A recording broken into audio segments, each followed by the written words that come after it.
পশ্চিমবঙ্গ সরকারের নতুন বাজেটে ছাত্রছাত্রীদের পরীক্ষার প্রস্তুতির জন্য এককালীন ২১,০০০ টাকা দেবার ঘোষণা করেছে এবং অবিবাহিত ছাত্রীদের জন্য ঘোষণা করেছে এককালীন ৫০,০০০ টাকার বিশেষ অনুদান।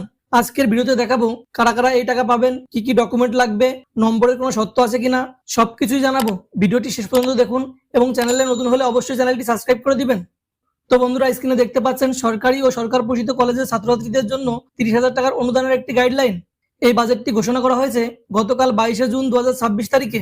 বাজেটটির মূল ঘোষণা হলো পশ্চিমবঙ্গের সরকারি ও সরকার পোষিত কলেজের ছাত্রছাত্রীদের প্রতিযোগিতামূলক পরীক্ষার প্রস্তুতির জন্য এককালীন ৩০,০০০ টাকা আর্থিক সাহায্য দেওয়া হবে।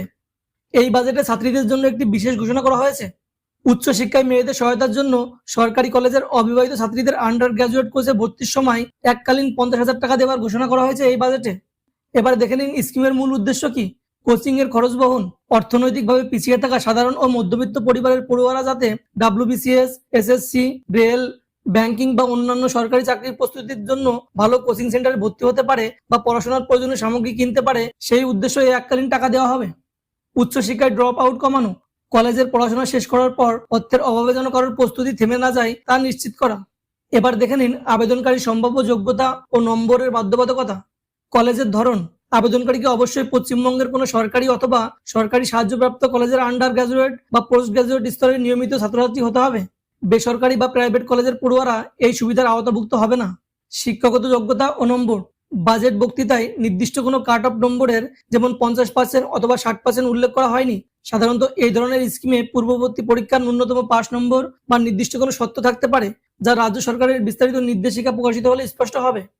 এবার দেখে নিন আবেদনের জন্য প্রয়োজনীয় সম্ভাব্য ডকুমেন্ট। পরিচয়পত্র ও ঠিকানা প্রমাণের জন্য আধার কার্ড লাগবে। আধার কার্ড অবশ্যই মোবাইল নম্বরের সাথে লিঙ্ক করা থাকতে হবে। শিক্ষাগত প্রমাণ, কলেজের বর্তমান আইডি কার্ড এবং চলতি শিক্ষাবর্ষের ভর্তির রসিদের জেরক্স লাগবে। মার্কশিট, উচ্চ মাধ্যমিক বা শেষ সেমিস্টারের মার্কশিট বা রেজাল্টের জেরক্স লাগবে। ব্যাংক অ্যাকাউন্ট, আবেদনকারীর নিজস্ব নামে সক্রিয় ব্যাংক অ্যাকাউন্ট এবং IFSC কোড সহ পাসবুকের প্রথম পাতার কপি লাগবে। যেহেতু টাকাটি সরাসরি ডিবিটি এর মাধ্যমে আসবে, সেহেতু আধার কার্ডের সাথে ডিবিটি লিঙ্ক করা বাধ্যতামূলক। পারিবারিক ইনকাম সার্টিফিকেট এবং কাস্ট সার্টিফিকেট, যদি নির্দেশিকায় আয়ের সীমা ও কোটার উল্লেখ থাকে তবে এই ডকুমেন্ট লাগবে। এবার দেখে নিন আবেদন প্রক্রিয়া শুরু ও বর্তমান পরিস্থিতি। তাই এই স্কিমের জন্য কোনো অফিসিয়াল ওয়েবসাইট, অনলাইন পোর্টাল বা ফর্ম ফিল আপ এখনো শুরু হয়নি। ভবিষ্যৎ প্রক্রিয়া, রাজ্য মন্ত্রিসভা চূড়ান্ত অনুমোদন ও অর্থ দপ্তরের নির্দেশিকা জারি হওয়ার পর আগামী কয়েক সপ্তাহের মধ্যে একটি নির্দিষ্ট সরকারি পোর্টাল চালু হতে পারে। সম্পূর্ণ আবেদন প্রক্রিয়াটি অনলাইনের মাধ্যমে সম্পন্ন হওয়ার সম্ভাবনা রয়েছে। তো বন্ধুরা, এই ছিল নতুন বাজেটে ছাত্রছাত্রীদের জন্য গুরুত্বপূর্ণ আপডেট। আশা করি এই সঠিক তথ্যগুলো আপনাদের কাজে আসবে। তারপর এই সম্পর্কে যদি কোনো প্রশ্ন থাকে আমাকে কমেন্ট বক্সে জানাতে পারেন। ভিডিওটি ভালো লাগলে অবশ্যই একটি লাইক করুন, বন্ধুদের সাথে শেয়ার করুন, আর এই ধরনের আরো দরকারি ভিডিও পেতে চাইলে আমাদের চ্যানেলটি সাবস্ক্রাইব করতে ভুলবেন না।